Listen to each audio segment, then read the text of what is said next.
Wish everybody was here at the Purdin Fly-in. We're riding around on this cool little cart. Will doesn't typically like to put me in his videos. He likes to just put his friends, which means everybody else. So we have to steal his camera so we can make it onto a WillFly video. Take care, y'all. Bye.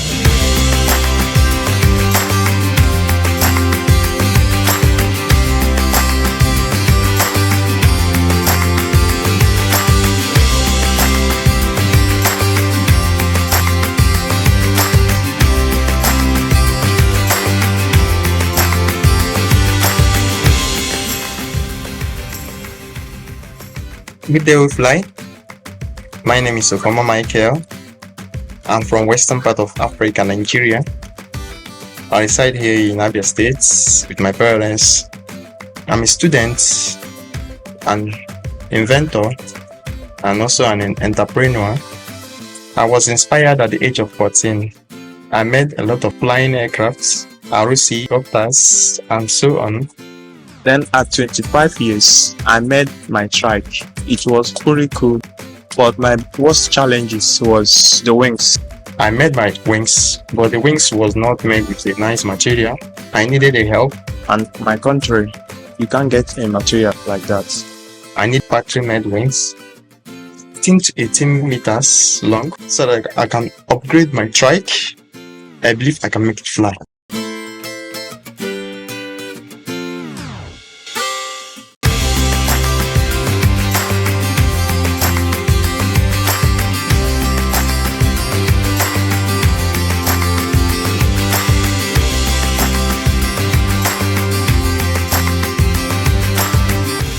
You know, winter is coming. Hey, colder weather's coming. Check out this cool mask I got on Temu for $5. This is Ken, right? Yep. Right on. This is your first fly-in? First fly-in. You picked the perfect fly-in. Yeah. Look over your shoulder there. What do you think? I love it.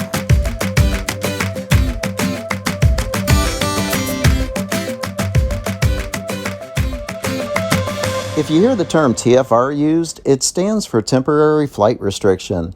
It's the FAA's way of letting pilots know that they've put short-term restrictions on certain airspace. These guys are issued for a lot of things like unscheduled missile launches or a presidential visit, a large sporting event, the space shuttle's launching. You get the picture. And they're not just issued for the heck of it. Since it adds another step before you get to fly, some PPG pilots might not check them at all. They should, because compliance is mandatory and something you definitely don't want to let fall through the cracks. You can get TFRs right from the horse's mouth on the FAA's website. But to keep this check from cramping my style, I use an app called My Radar Pro. Not only does it show the radar, it also overlays TFRs right over the map. How convenient is that? The app costs $3.99 and it's easy to set up. Open it, click on Settings, scroll down to Aviation Layers and enable it. Then open that tab and select Temporary Flight Restriction. And voila! The next time you open the map, the TFR should show up. Hey, I check the radar anyway before each flight, so if there's a TFR, it'll stick out like a sore thumb.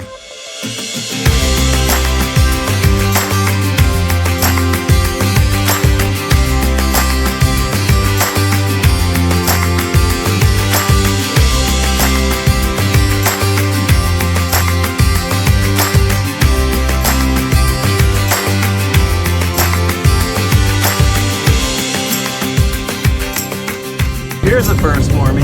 It's 6:30 in the morning. I'm on my way to Best Buy because I lost another Insta360. That's 2 in one day. I've never lost one. I'm getting the X3, which I've heard really good things about. I just wasn't planning on being a proud owner of one. One flew off my helmet and landed in a soybean field when the tape unstickified. The other just fell off the end of the selfie stick. So this time, instead of relying solely on the double-sided tape, which may or may not be the official 3M brand, I drilled a hole in each corner of the mount and through the helmet. That way I could secure things down with zip ties. If you're going to do this though, keep function over form and put the head of the ties on the outside of the helmet, not on the inside. Because if the helmet ever had to do its job, the last thing you'd want is for some foreign object to penetrate your skull. At first, I didn't want to drill holes into a nice helmet, but after losing 2 cameras, I'd paint that sucker pink if I thought it would do the trick. While we're on the topic, grab yourself a pair of the lens protectors. They're $20, but if you scratch the lens of an Insta360, it'll cost you about the same as a new camera to get it repaired. It's good protection and it'll make you 10% happier.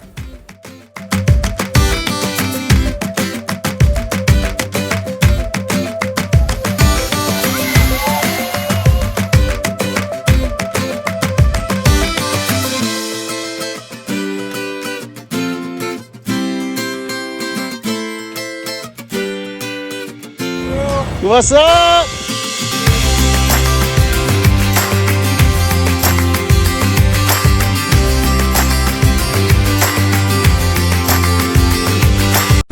Man down! Get an ambulance!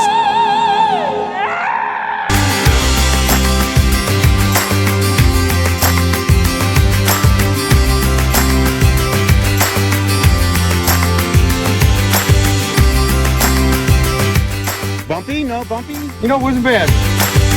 What's up, Sean Nasker?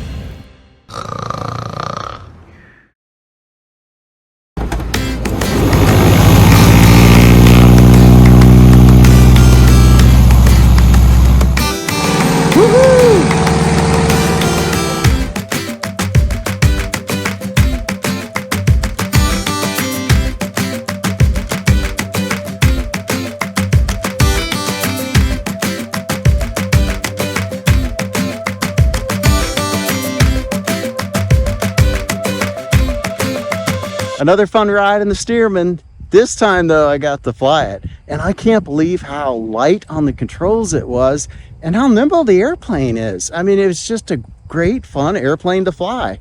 Behind me is another great airplane. That's the Scout. And man, thank you, Cousin Glenn, for taking me up in it. Always love coming back to the family farm and catching up with relatives and talking aviation and exploring. It's just a lot of fun. What's up, little buddy?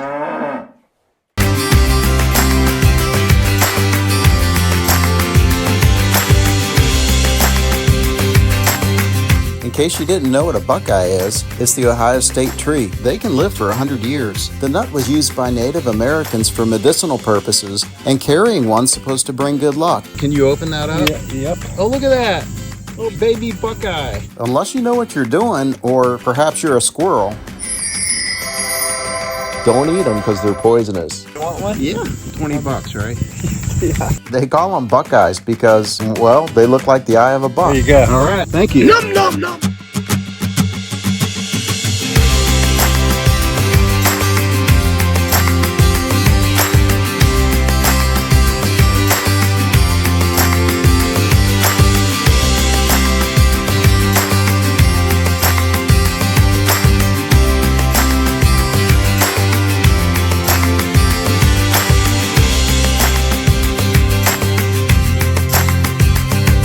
Way back in 1926, to protect people on the ground, the FAA created minimum safe altitudes that pilots should maintain over congested and uncongested areas. For us paramotor pilots in the US, we can only fly in uncongested areas.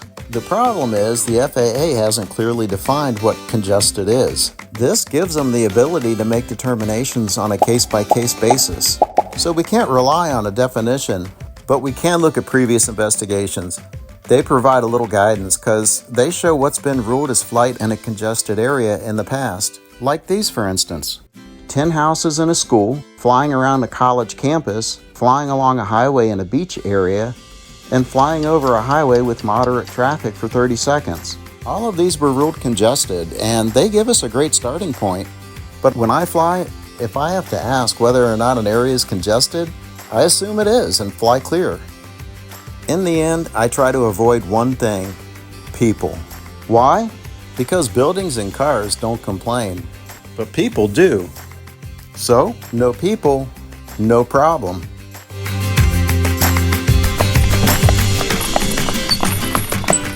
One of the things I love most about this sport is all the different people you meet.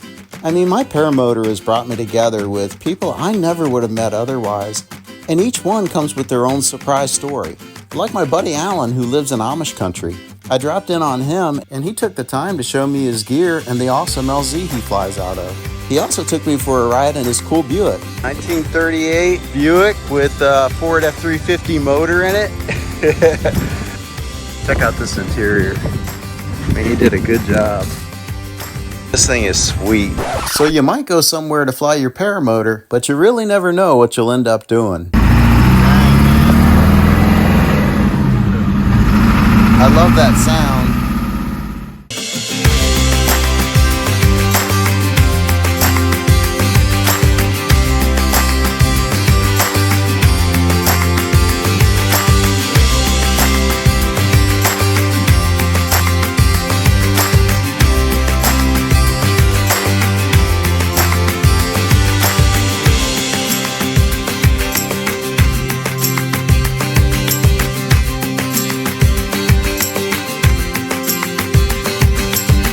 Dave, thanks for the flying, man. Good time.